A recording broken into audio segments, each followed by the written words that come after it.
Hidden Scenario. Dramatis Personae. Prologue. Hidden Scenario. Dramatis Personae. After breaking the absolute throne, Kim Dokja struggled with the aftershocks of probability that still sparked over his skin. Breathing heavily, he looked up at the dokebi, whose snarl gradually turned into a sly smirk.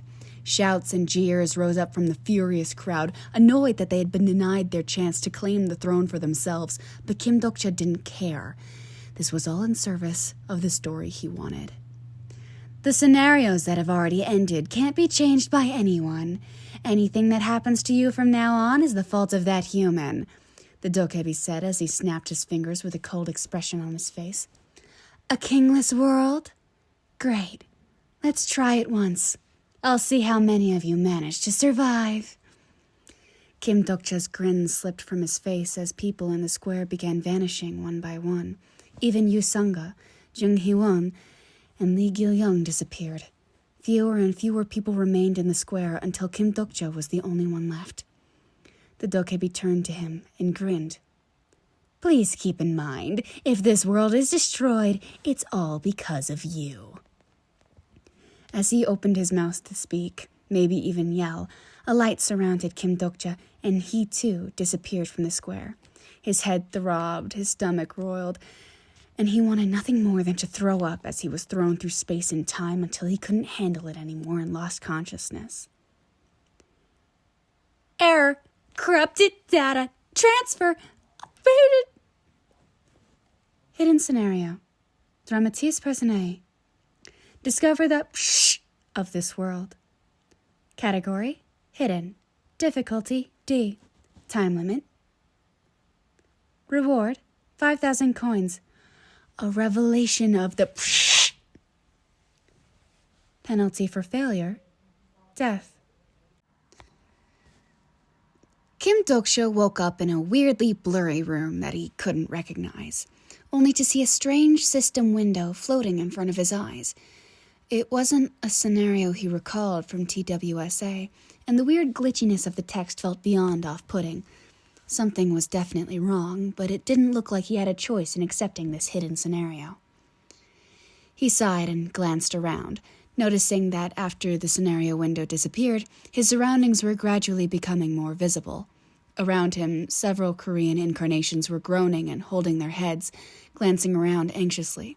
It didn't seem like anyone else had any clue of what was happening either. Dokja-si!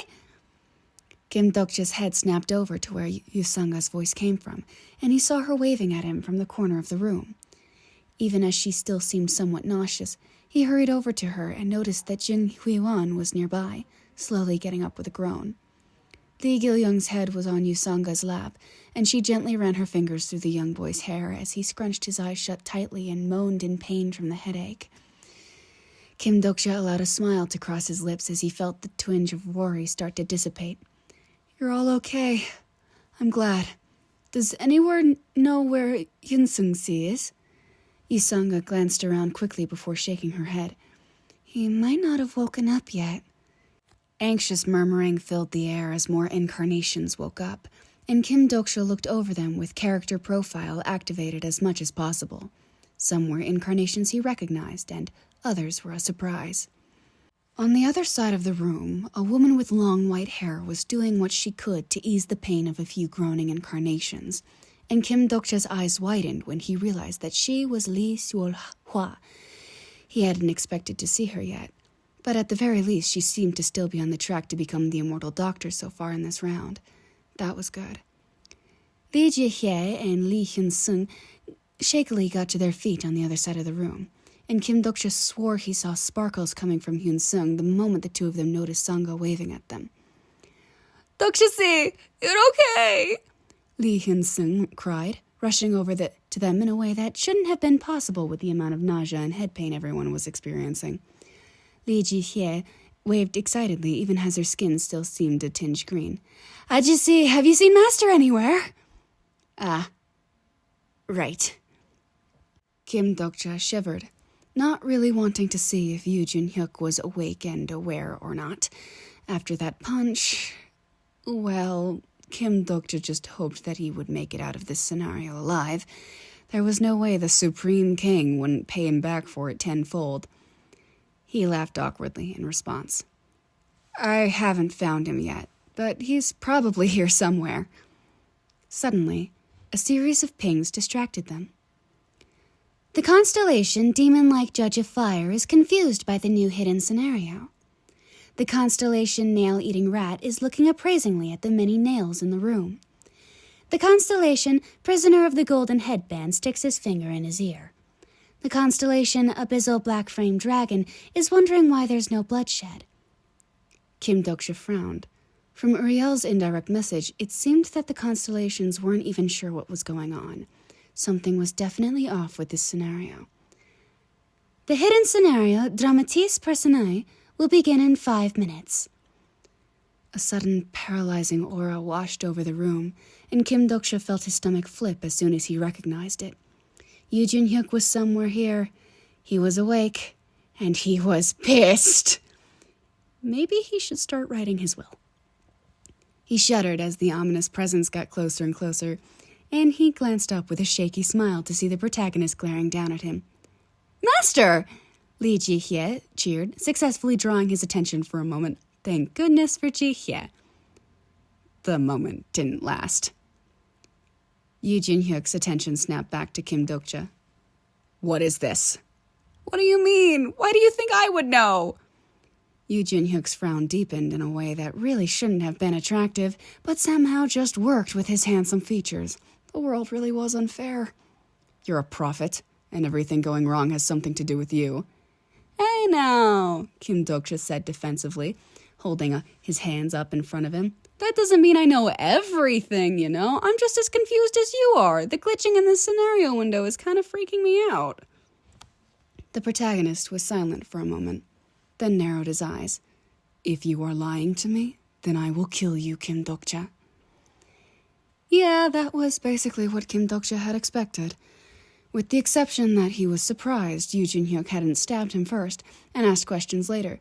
Maybe this strange hidden scenario was a bigger priority for him? Light footsteps to his right drew his attention, and Kim Doksha glanced over to see a young blonde girl anxiously grabbing onto the end of her sweater. Sorry to interrupt, Ajusi, she said quietly, glancing nervously between him and Yoo Jin-hyuk, who crossed his arms and leaned back. Could I sit here with your group? I don't really know anyone here, and you feel safe. Of course! Jin Hui-wan cut in, seemingly thankful that she could do anything to banish the awkward tension between Kim Doksha and Yoo Jin-hyuk. What's your name? The girl smiled. Thank you, Annie. My name's Shin Yi-sung. Shin Yi-sung? Kim Doksha's eyes widened as he looked at the girl who had become the disaster of floods. To think she would appear already.